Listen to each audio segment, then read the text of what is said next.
Welcome. I'm back, and Nine World Chronicles. Obviously, I'm back. I'm starting to pick up on doing the live again. I stopped doing the live. I just kind of gone in and just started doing. If you're still following the channel, which you probably are, right here. I've been going back and just doing a lot more mythology, kind of expanding, you know, the body of work, getting back in and just connecting deities more and more, right? Like which deities were where, like kind of going into some deeper mythology. So I love doing I love doing that now. I love seeing the verses, right? That's what it's all about for me. So anyway, I'm back. I got some more. I'm trying to set up on the page, see if we got some people coming in here. Let's see if I can get this right here. I'd like to see my. Let's see.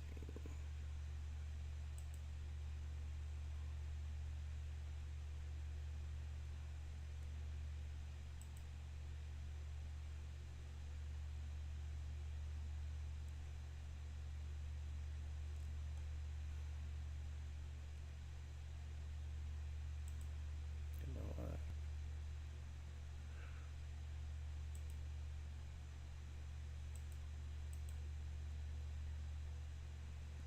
Man, it's weird. At any rate, I'll figure out how to get to it here. For some reason, it's not letting me get to my current live stream. I don't know why that would be. Let's go back to home. Oh, there we go. All right. I just want to be able to get this thing up on the screen so I kind of monitor, obviously, who's in the chat, what you do through the room. So, all right, anybody who comes to the chat, thank you for stopping in. We're just talking some mythology and some versus battles. And up top, you see Idjit, right, who is called the Perceiver.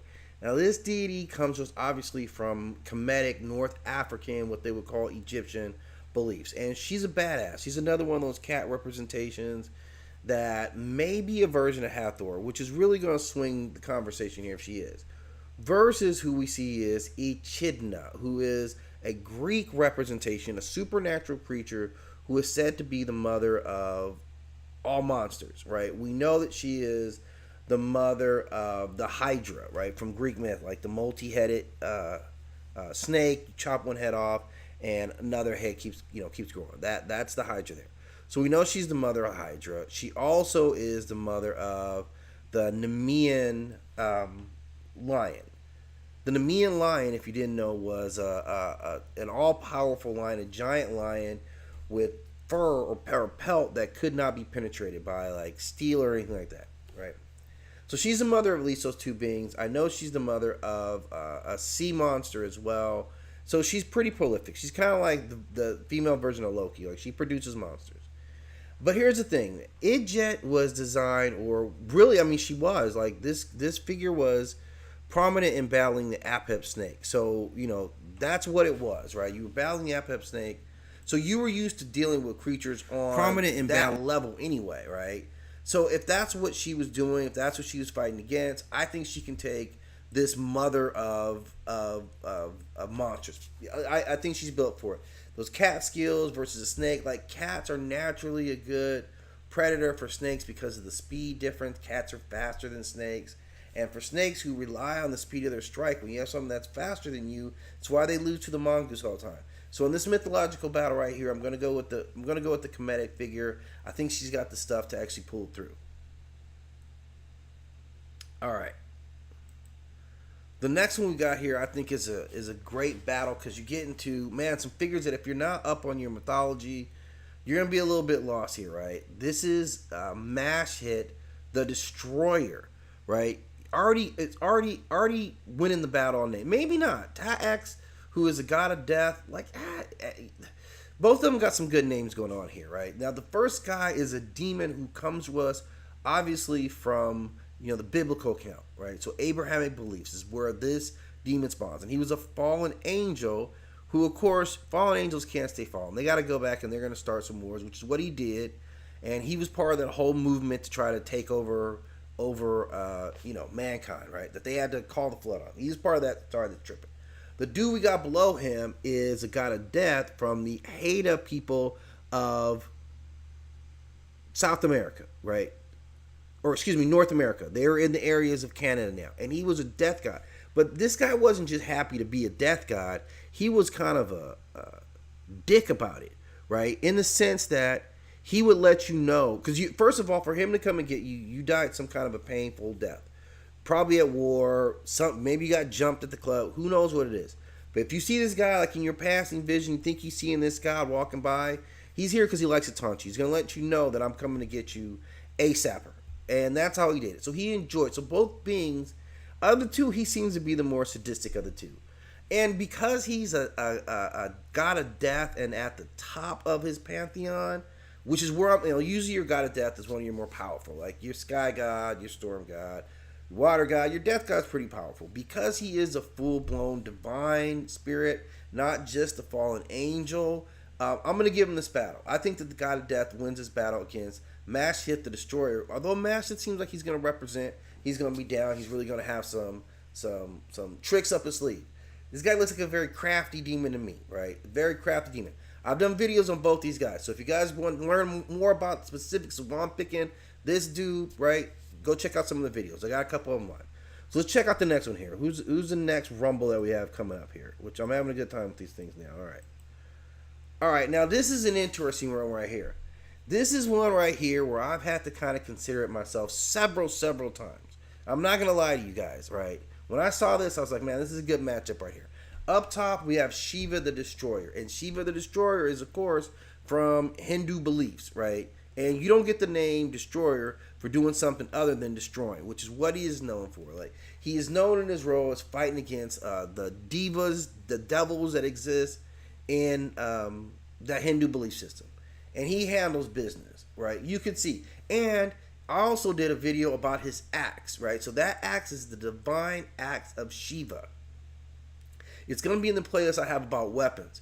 But this is a divine axe that was specifically crafted for his power. And in his hands, it's a cosmic level weapon, right? This is one of the most powerful deities of any of the pantheons. But who I got him matched up against is also no joke. Tiamat. Now, Tiamat, is the personification of chaos, which means you're wild. If you're the personification of chaos, you are wild. And she is wild as fuck, right? And she's a great dragon. She's a primordial being, right? Per that belief system, Sumerian, she was at the beginning of all creation. This goddess, this dragon goddess comes out, and she's kind of running things. She has lots of kids, and they're monsters as well. And in the end, she had to be slain by Marduk, right? Marduk slays her so that we can have order, right? It's a very common theme that you got to get rid of old or the chaotic way of doing things, so now we can have order. And she was the gatekeeper of order or of chaos. So she got taken off the set, and that really influences my battle because when Marduk got her, he was equipped with a couple of sacred weapons. I think he had something that produced wind. He had like a net, wind, and maybe it was like a spear that he had. We had 3 weapons. Without those 3 enchanted weapons, he probably doesn't win this fight, and none of you have order and chaos, order in your lives. We'd all be chaos. This is a very important fight that we have to be glad that he won. Okay, but that also shows me that Tiamat could be defeated. And Tiamat, if you got defeated by Marduk and his gifted weapons, I'm gonna say there's a real good chance that you end up catching a fade from Shiva and that divine axe. So that's how I'm coming out on that. I believe that Tiamat takes that L on this one here. All right. Now, this is truly a family affair, right? This is truly a family affair because this is all within the biblical realm here, right? Amelolith, right? The demon up top. This is a demon that's known like from the Exodus account, like when the Jews were leaving or supposedly were leaving Egypt. This was the demon who was there, and what he was doing in the background was seriously dickery, right? He was the one who supposedly influenced the Pharaoh to say, no, I'm not going to let these slaves go after I said that I would, okay?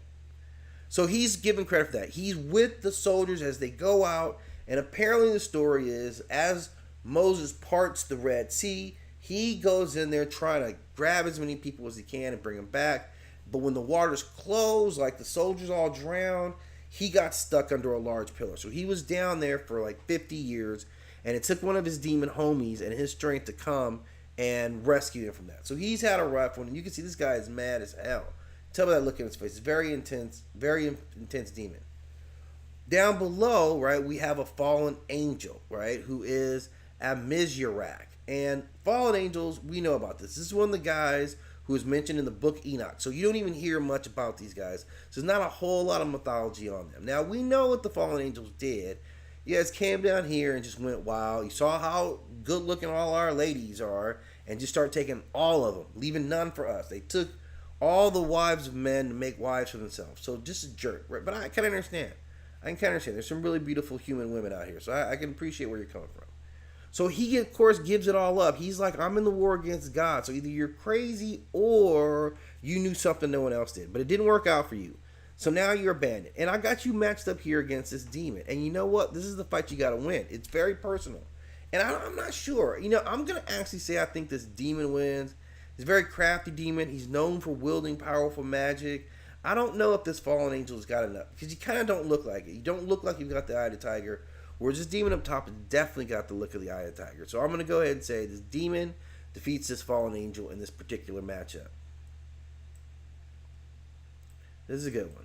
All right. This is a real good one. Okay. Because this is all African mythology, right? So a reason to get into African mythology. And all these deities are listed at various places, on the website, on the channel, right? So they're there for you to check these out. Bodza, up top. Just a beastly looking guy here, right? Good, decent looking guy, right? Storm god from Ghana. And he commands the tempest and the winds. Now, anytime you control the tempest and the winds, you're already a bad dude. You're already a bad dude. You clearly have got that power. You can see him there. He looks confident. He's buff. He's got a nice chain on. He's got, a magical weapon, right? He's ready for whatever comes about. And he really should be. Down below, you have Kibuka, who is a war god from East Africa. And the thing about this guy is he does have enchanted weapons. That sword and that shield, you can check out the piece I did on these, are magically enchanted. He's been able to turns himself into a cloud to come up quickly on his enemies. This guy's got some skill too. He's taken out whole armies, and he came from being immortal to being deified. So given that, that's kind of the first weak link I've got here for you. Bowser, I believe, is a full-on storm god, and I don't think you lose to that. I don't think he loses with all that. Kibuka, you look like a real badass dude. I love the green and gold theme you got going. I love you got shiny weaponry. I just don't think you're able to stand up against this god here and actually have a good fight against him. So I'm gonna go against you on this one here, but I think this will be a good battle. Going back to some African mythology with this one. All right, now this is a good one here. This is another one's going to test your mythological knowledge here. Up top is Mahrim, who is an Oxumite god of war and very, very powerful deity. He is the son of their supreme deity, which gives him a lot of power. Below, this is Bata, who is the bull of Kemet, and he became a favorite figure among the other Kemetic deities who turned him into this bull god. And usually the bull representation is saved for the baddest dude, right? Like the one who's really going to wreck shop. But this guy here, like, you actually got killed by your wife. You actually got killed twice. Actually, you did get killed by your wife twice. He does come back and is reborn through her again, through some deception, but she turned him into a tree and cut that tree down. Like, she wasn't a joke. I think she stabbed you, cheated on you. So his wife didn't have a lot of respect for him. And that's kind of rare in these Egyptian tales. But because of that, because you don't look like, because I haven't heard of you really having a heart like that, don't know of any particularly special weapons, I'm going to have to go with Bahrain, because in his role as a war god, he's seen probably as similar to Ares, right? For the Oxumite people, right? So he is similar to Ares. So I'm going to say you're probably pretty skilled. You're definitely mad about everything that's going on around you. And I think those two things together give you the victory in this fight against the Bull of Kemet. Although I naturally want to root for you, Bull of Kemet, I actually most of the time would want to root for you, but not this time. It's not going to happen. And another really good one here. All right, this is one of my most interesting verses I've seen in a little bit, because we have two vampires that are known for being at the top of their hierarchy and being progenitors of other vampires, but completely different lines. Right? You have the Dracula, who comes from, of course, the line of Vlad the Impaler, who seems like he was a Christian, who was in the Orthodox Church, and gets struck down because he's doing such a horrible thing and ends up coming against God. But he's very powerful, right? He's very powerful, the most powerful of the vampires.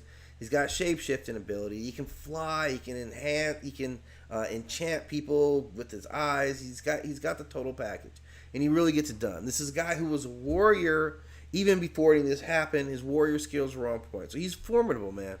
This is a formidable. Few people run up against Dracula and like walk away from that story, right? And then there's Akasha. And then there's Akasha, right? And Akasha, we know the story of Akasha, right? She was a Mesopotamian princess, married the king of Kemet, right? They were clashing with these cannibals, and these cannibals sent this evil spirit to punish her. It was Emil. And when she gets assassinated, that evil spirit bonds to her soul and heals her. Thus, she becomes a vampire queen, right? And she would be a progenitor from vampires herself. Both of these are extreme progenitors of vampires. In a straight up power struggle here, though, I believe her pyrokinesis, telekinesis, her link to other like I think she's gonna outpower him. I think, we've seen vampires, although Dracula burned people. I don't know if that's consistent that he can start just light people on fire, especially not in the way that Akasha can. And I just think her power set is more godly than his. And she's a far better dancer. So between these two, I know Dracula, man, is commonly thought of as the most powerful. I believe that Akasha will prove herself to be even more powerful than him, and she'll take that victory. Wow, this is a great way to kind of end it here. So I'm kind of getting used to this format, just talking. And up top we have Ares, right? The Greek god of war, the son of Zeus, warrior skills to the nth power, a badass dude.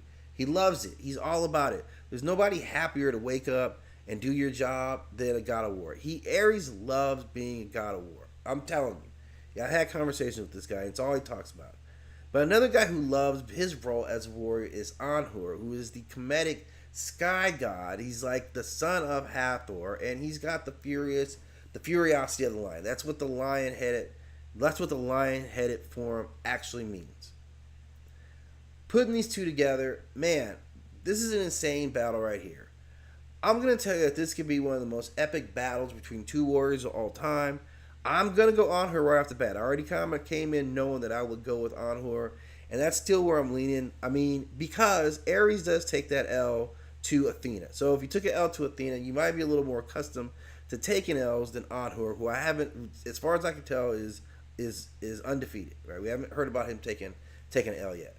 So between these two, that's how I'm going to match it up. I think it makes an overall great matchup that I think that Anhur is going to win. I think the ferocity, and I'm going to assume, man, I'd like to know if either one of these are fighting with any enhanced weapons, because that would be a big difference maker. And it's possible. It's absolutely possible. But right now in a head-up fight, I have to go with Anhur. So, all right. Anyway, I'm back in. Like I said, all these deities I've already profiled most of these, and they're up or waiting to be uploaded on the channel. So make sure you like and subscribe to the channel. I'm going to dip up out of here now. I just kind of want to get back in the flow. Thank you for stopping in, and I'll build a consistent time when I'm going to go live and do these versus battles at least a couple times a week, all right? So please let me know what you think. Hit up other videos. Leave your comments. As always, thanks for stopping in. Hit that like and subscribe.